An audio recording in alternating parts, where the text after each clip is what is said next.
for tens of thousands of years, the unique biodiverse regions of this ancient continent were kept in balance and nurtured life. Our oceans and rivers teemed with life. And in the last 200 years or so of European occupation and exploitation, so many of these wonders have been brought to the brink.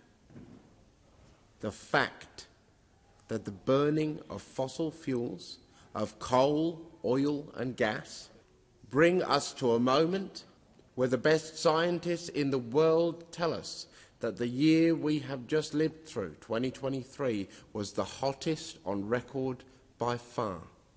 And the great reefs of this continent, the crown jewels of our oceans, are dying. In the last 8 years alone, the Great Barrier Reef has bleached no less than 6 times. And the link between these catastrophic events and the burning of coal, oil and gas is indisputable. And yet, from Queensland right across to the coastline of Western Australia, we have Labor governments, a Labor Prime Minister and a Labor Environment Minister, not only failing to protect these precious wonders, not only failing to work with those First Nations peoples who for countless generations stewarded and supported and sung that country. These administrations are actively enabling the destruction of these reefs, robbing future generations of the opportunity to swim them. In Western Australia, along our glorious Kimberley coastline, we have a Labor government at the state level working and promoting the business interests of a massive gas corporation, Woodside Energy, that thinks it runs our state, thinks it runs our politics. Why does it think this? Because it does. Whatever Woodside Energy wants, it gets in Western Australia, and it gets it because it donates. It is state capture, pure and simple, and it's sick.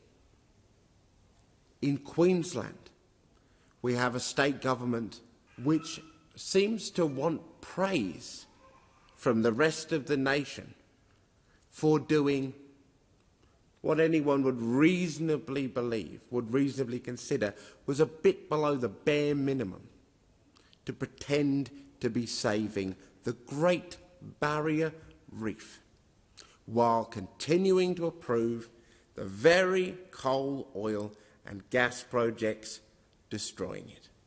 Well, the people have had enough.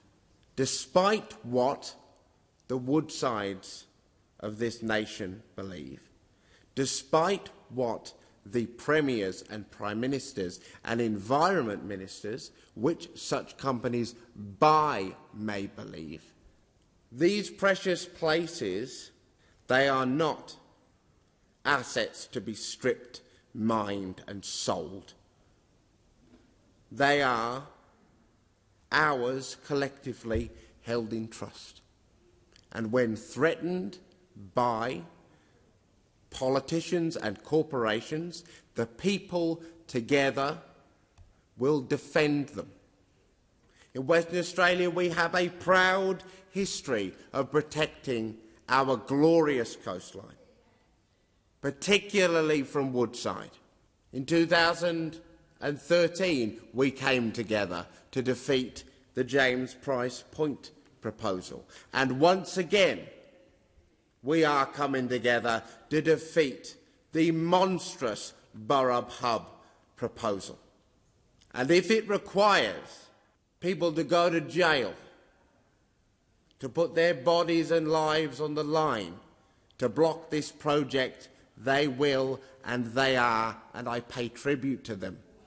Over in Western Australia, there is right now a coalition building, the Save Scott Reef Coalition, backed by our environment groups, backed by our environmental defenders. People are coming together to defend our magnificent coastline, particularly from the elements of the Burrup Hub proposal.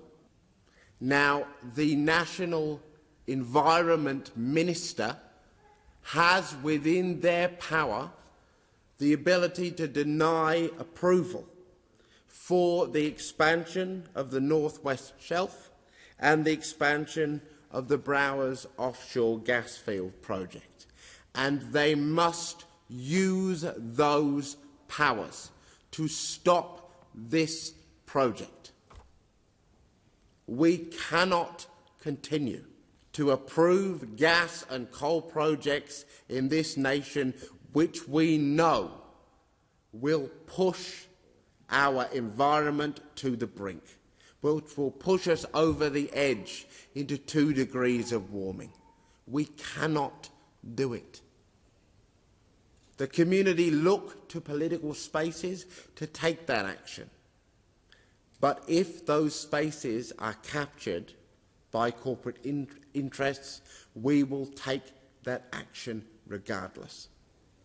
And if discussion of this issue, if discussion of these topics makes people in this chamber feel uncomfortable, get used to it, because the Greens are not going to stop. The community is not going to stop.